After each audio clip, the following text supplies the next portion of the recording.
Hi children, welcome back to English class. In our previous class, we discussed if clauses and we also discussed the meaning of clause and the two kinds of clauses. I hope you remember the two kinds of clauses. One is dependent clause and the second one is independent clause. I also said that independent clause is also called as independent clause is also called as main clause.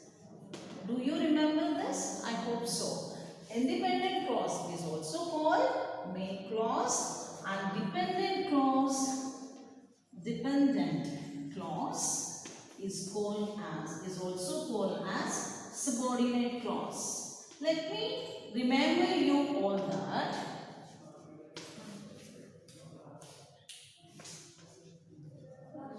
Okay, let me remember you that a clause is a part of a sentence and are a group of words. A clause is a group of words in which we find subject and verb. And there are two kinds of clauses. One is main clause and the second one is subordinate clause. And also we discussed that the four types of if clauses.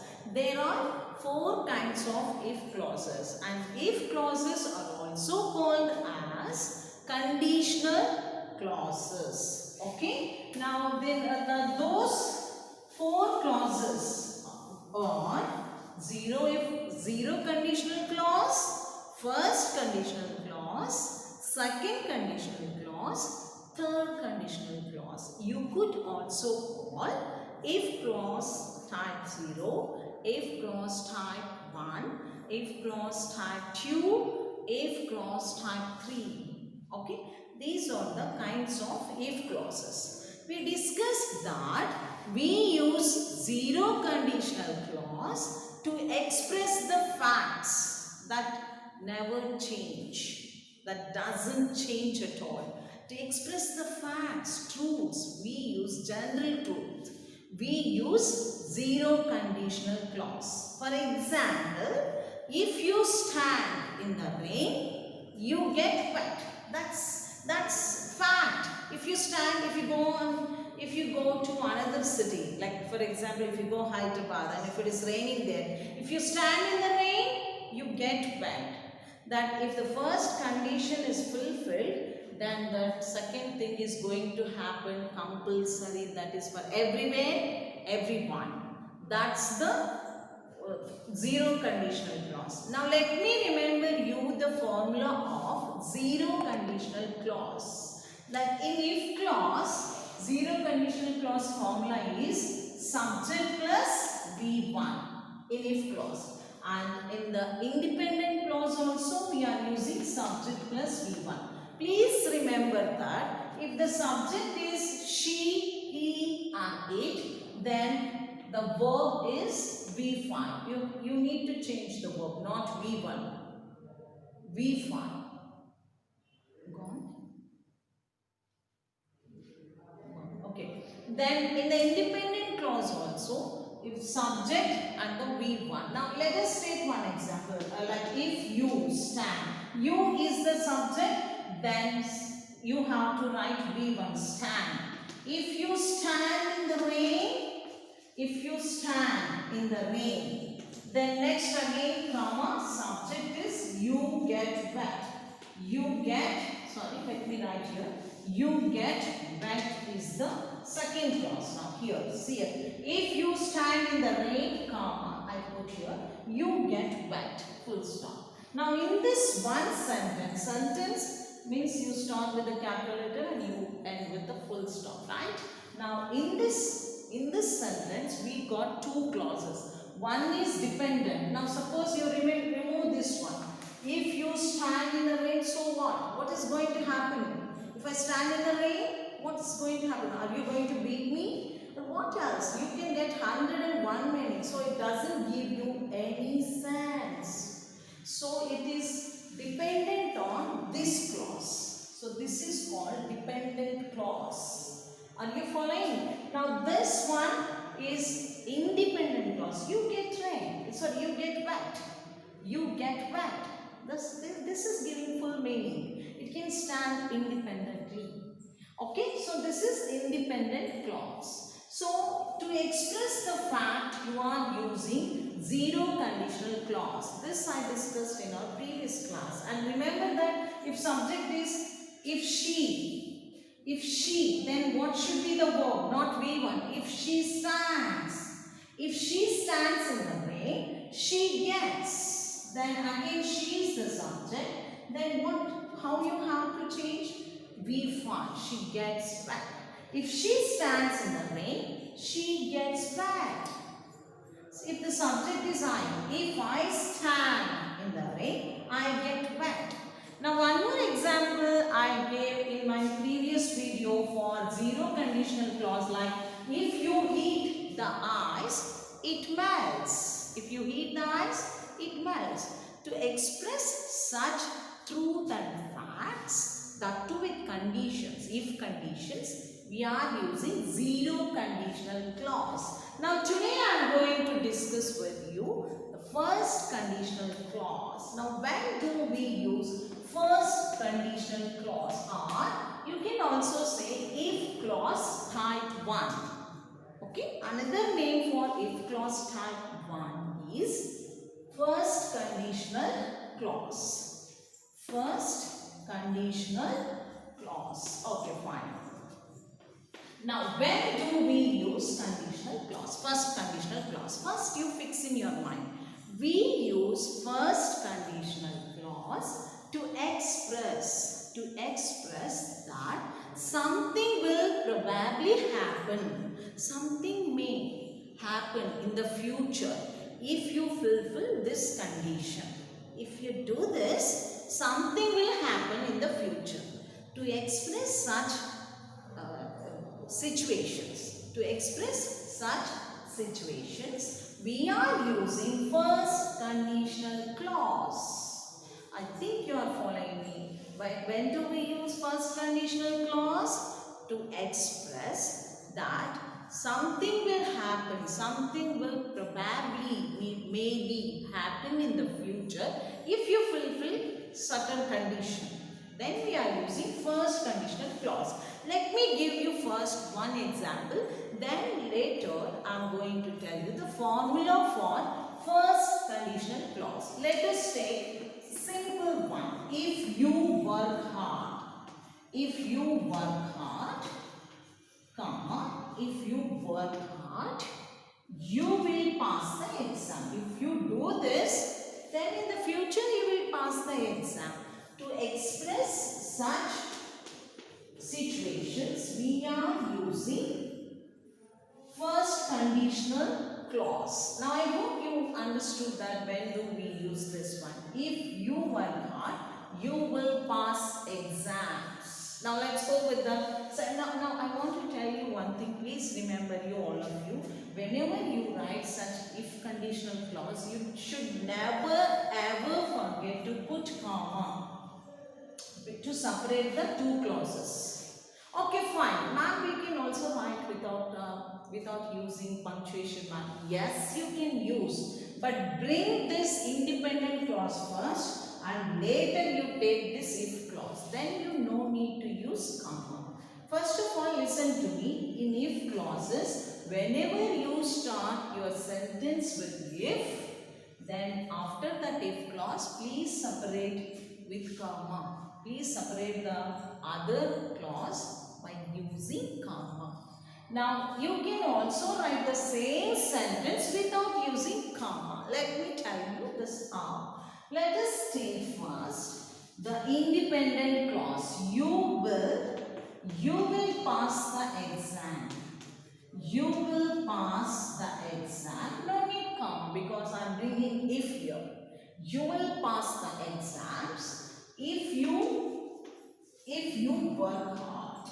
So you could write either this way or with using comma or this way without using comma. But you shouldn't forget that if clause you should if you start with the if clause, then bring comma here. Separate the two clauses. I hope that you understand understood when should we use if clause. Now let me remember you the formula of that. For if clause, formula of first conditional clause, in the if clause, subject plus V1 or V5. If it is she, then use V5. If it is you or I or we, use V1. If you work hard, if she works hard, if he works hard, you will pass the exams. Though if you can, you will pass the exams. Okay, you will pass the exams. Then formula here is will plus V1. Will plus V1 here. Okay. If you work hard, here subject plus V1, and the second part you find will plus V1. Now got it now this formula? Now let us take one more example. Now don't forget, whenever you use will, the next verb should be always V1, not other than any verb. Only V1, whatever may be the subject. Don't worry about the subject. Don't bother about the subject. If it is she, he, it, you, Ranjita, Rajni, whatever may be it. But once you use will, later after will, V1 should be the verb. Okay, only V1. Now let's take with the next example. If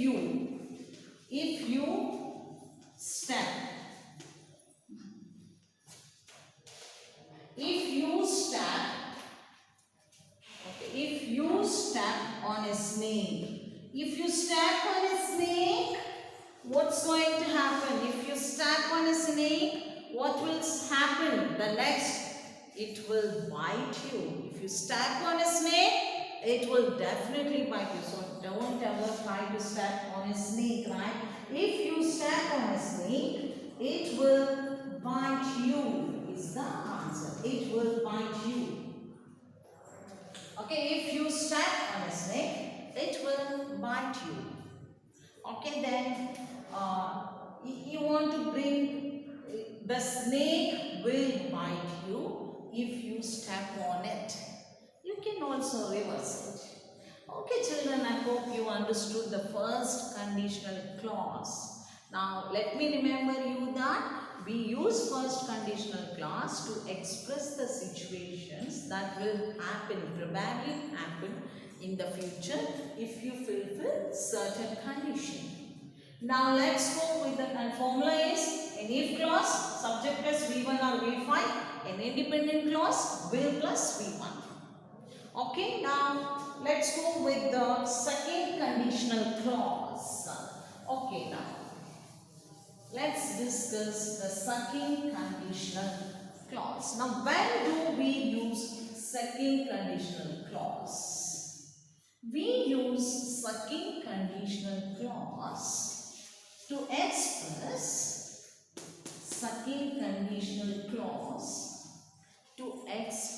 the imaginary situations, the unreal situations, to express something that cannot take place now or in the future. For example, if I were a bird, you cannot become bird now. That's your imagination.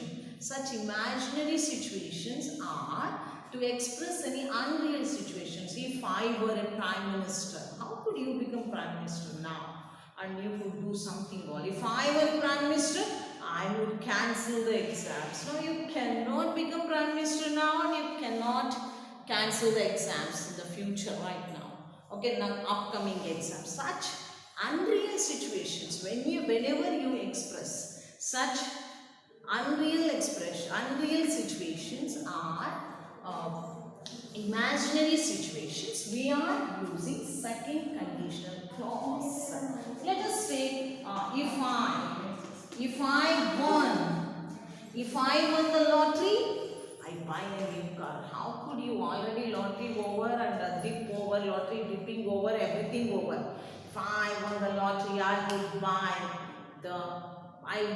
a new car. How could you now? This is all imaginary situations, already over, lottery dipping and everything over. They picked the number and got it. So if I won the lottery,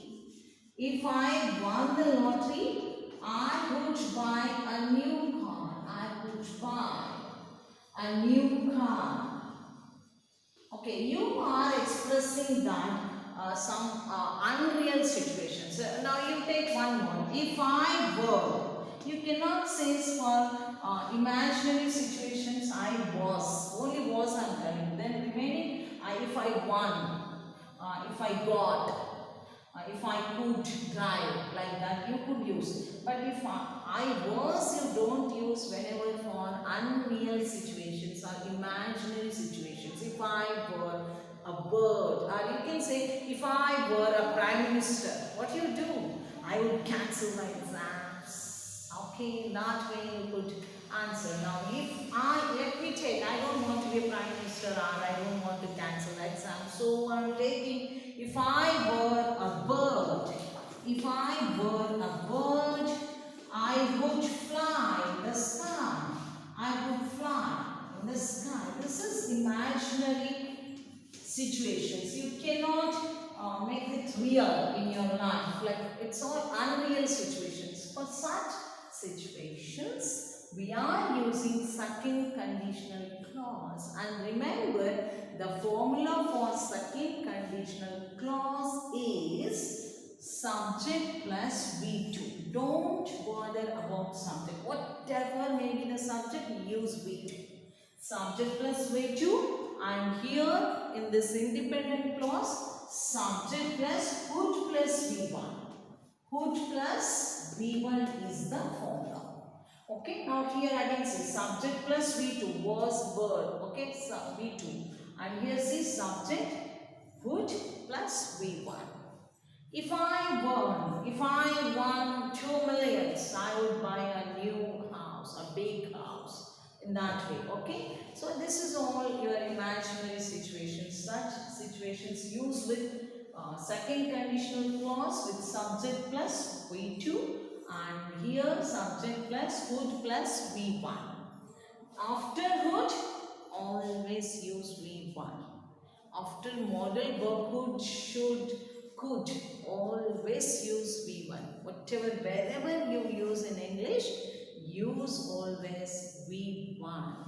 Okay children, now let's go. I hope you understood the second conditional clause. If you want to become perfect, try your own examples. Write your own sentences by using this formula. Remember this if clause, subject plus V2. Independent clause, subject plus would plus V1. Try your own examples, then you are going to become perfect, because in exams, you would be asked questions like change second conditional clause into third conditional clause into second. In such conditions, you should remember the formula. Otherwise, you can't change the clauses into first clause into second clause or second clause into third clause. Now let's go with the third conditional clause. That is the final one, and after this, let's going to discuss with the study skills. I hope in our next video we are going to discuss about the study skills. Okay, now let's go with third conditional clause in this video. Third conditional. When do we use third conditional clause? Let's discuss this one and the formula and usage. When do we use? How do we use? Some examples. Okay, first, when do we use? We use third conditional clause that did not happen in the past. Okay, now something you wanted to do but that did not happen, that you did not do in the past. Oh, I did not do. If you would have given that, if you had given that, I would have brought that. In that way, now you did not do that, you did not do one conditional one, and so the result was nothing happened. That what you expected, that did not happen. Please remember that we use third conditional clause to express something that did not take place or something did not happen in the past. The action did not happened in the past. So let me give you one example, and then you are going to understand. Let us take the same example. If you had worked hard, if you had worked hard, comma, you could have passed the exam. You could have passed the exams. You could have passed the exams. Now let us see now the difference. Now I put, let me write from this. Now you can see the difference. You would have passed the exams. Yeah. Let's go with this now. If you had worked hard, so the result was in the past someone did not, let's take some Rajni did not pass the exam. So her mother was telling her, if you had worked hard, you would have passed the exams. You could have passed. Okay, you could have passed the exam. You did not work hard, so you did not pass the exam. The result already happened. And she did not pass the exam. Why she did not pass? She did not fulfill this condition. So she did not pass the exam. So to express something that did not take place in the past, we are using third conditional clause. They did not fulfill the condition in the past. The result also they got negative. That's why we are using in the negative. So if you had worked hard, you would have passed the exams in that way. If you had bought the plants, I would have bought or brought the pots. Now let me take one more. If you had brought, we are going to, if you had brought the plants, let's take plants. If you had brought the plants, comma, I would have brought the pots. The day or something in the past, the plantation program was going on in the New Vision School, and I asked my friend to bring the plants. She did not bring the plants, so I too did not bring the pots. We both discussed that one day before that to bring pots, one girl should bring pots and the other girl should bring the plants. But actually both did not take place. She did not bring the plant and I too did not bring the pots. So something that did not take place. Why? Because this condition was not fulfilled. If you had brought the plants, then I would have brought the pots. That's the meaning. Okay. So the formula I wanted to remember you that had plus V3 in V3 of work, worked. Worked. V3 also worked.